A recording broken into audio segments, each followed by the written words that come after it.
성진국이란 말이 있습니다. 이 단어는 정말 부러울 정도로 관대한 성문화, 혹은 정말 질겁할 정도로 요상한 성문화, 혹은 끔찍한 스케일이 성범죄가 발생한 나라에 모두 쓰이는 긍정과 부정의 뜻이 모두 존재하는 아주 폭넓은 스펙트럼을 가지고 있습니다. 하지만 이런 넓은 폭과는 달리 이 단어는 99.999999999라는 비둘기께서 보호하시는 압도적인 확률로 특정 국가를 지칭하는 데 사용합니다.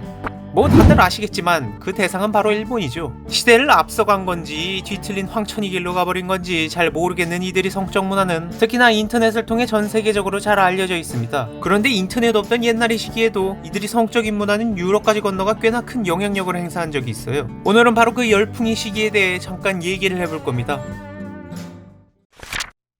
때는 16에서 17세기 사이 일본입니다. 일본이 태압 자리까지 올라 잘 나가던 도요토미 히데요시가 갑자기 말년에 노방이 난 건지 아니면 오고로왕 텐킹이라는 새로운 킹이 호칭을 원한 건지는 잘 모르겠지만 난데없이 자기는 태양의 아들이며 이제 대륙 것들을 정복해주겠다는 중2병 말기급 서신들을 뿌리며 주변 나라들에게 광역 도발을 시전하고 다녔습니다. 이후 진짜로 선을 넘고 대륙 정벌이란 도박까지 손을 댔는데 도박이 늘상 그렇듯 들듯 말듯하다 거하게 말아먹고 망해버렸죠. 그 다음 권력은 도쿠가와 이에야스가 장악하여 일본을 막부 중심이 강력한 중앙집권 세력으로 통치하는 에도 시대가 열리게 됩니다. 이때 혜성같이 등장한 건 아니고 그냥 자연스럽게 등장한 계층이 있는데 이들은 바로 조닌입니다.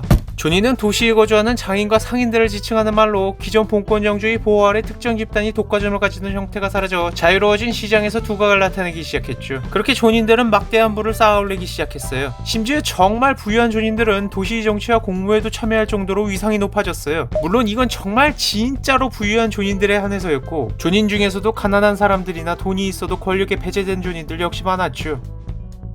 보통 이런 상황에서는 두 가지 선택지가 있습니다. 첫 번째는 들고 일어나 싸그리 다 갈아엎는 겁니다. 야, 이 반란그놈의 새끼야! 근데 그러기 위해선 세상이 개판 5분전이어야 돼요. 그래야 다 같이 한꺼번에 들고 일어나서 엎어버리기가 쉽죠. 허나 일본이 에도 시대는 급격한 경제 발전과 유례없는 번영을 누리던 아주 안정적인 시기로 유명했거든요. 뭐 극심한 빈부격차로 하층민들은 오히려 살기 힘들었다는 말도 있긴 한데 무엇보다 제일 큰 문제는 조니들 본인부터가 그런 짓을 하기엔 굉장히 가진 게 많던 애들이었어요. 권력만 없지 사실 돈 많고 살기도 좋은데 굳이를 하면 어떻게 되는가를 직접 보여준 사람도 있기에 이들에게 이 선택지는 논외였습니다. 그럼 남은 선택지는 하나죠. 그냥 살기. 물론 진짜로 평범하게 그냥 살지는 않았어요. 돈은 많으니 그 돈으로 흥청망청 쾌락을 추구했죠. 네, 맞습니다. 특히나 매춘 부위수가 엄청 많았던 시대, 쾌락을 쫓는 존인들은 말 그대로 폭풍 야스를 하러 다녔습니다.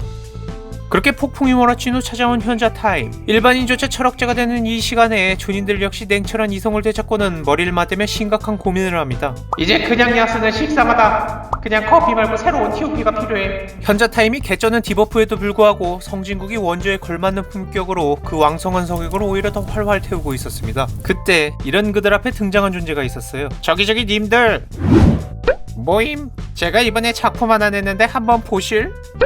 엥? 님 시인이잖음. 안 사요, 안 사. 아닌데 이번에 처음으로 소설 하나 썼는데. 오 리얼? 뭐 나중에 시간 나면 읽어봄. 근데 제목이 뭐임? 호색 일대남.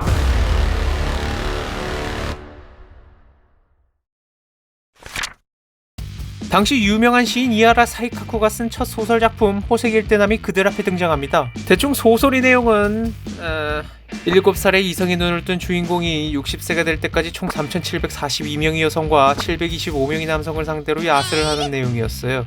뭐 어쨌든 이 획기적인 작품의 등장으로 독자들은 열광했으며 그 후로도 제염대감, 호색 오인녀, 호색 일대녀 등 여러 호색물 소설을 발표하죠. 참고로 이 야설의 수위는 점점 높아져서 나중에 가면 남색대감 같은 본격적인 동성애 소설도 유행해요. 결국 호색 일대남은 일본 근세 소설사에서 우키우조시라는 범위가 좀 넓긴 한데 대충 쉽게 퉁쳐서 야설 장르의 시초격이 되는 작품으로 크게 평가받게 됩니다.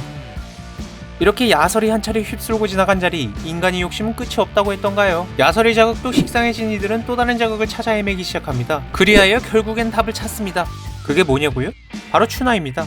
야짤이요. 이젠 목판화로 열심히 야짤을 만들어내기 시작합니다. 당시 유행했던 풍속화들, 그중에서도 판화의 형태를 우키요에라고 하는데 이 야짤 역시 우키요의 장르 중 하나였어요. 아니, 그 정도가 아니라 가장 많이 만들고 가장 많이 팔린 장르였어요. 그렇게 하도 많고 흔하다 보니 이걸 포장지로 쓸 정도였습니다. 근데 또 이 때문에 우키요에가 교육으로 넘어가서 유럽에 알려지게 되었고 본격적으로 이 그림을 수집하는 유럽인들이 하나둘 생겨납니다. 특히 프랑스의 인상파 화가들이 제일 관심 있어 했고 아예 몇몇은 우키요에에서 영감을 얻어 만들어낸 작품들이 있다고 하네요. 비록 존인들이 권력을 갖지 못해 뛰어든 우물이지만 그 우물 하나만큼은 미친듯이 파헤쳐서 끝내 반대편까지 뚫어낸 점은 정말 대단하네요. 이게 옛날부터 이어져 온 근본이 품격이란 걸까요?